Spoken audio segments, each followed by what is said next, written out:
pray. Panginoon, lagi mo kaming ingatan. Lagi mo kaming protektahan.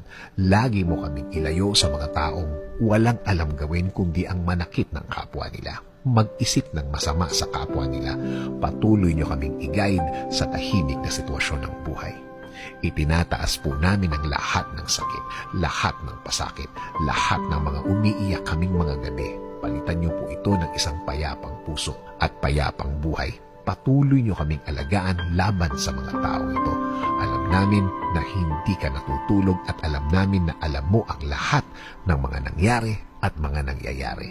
Alam namin na makukuha ng mga taong ito ang kanilang dapat na kalagyan. Sa ngayon, sa iyo kami, Lord, huhugot ng lakas, kakapit at maniniwala na ang lahat ay maaayos, ang lahat ay magiging tama.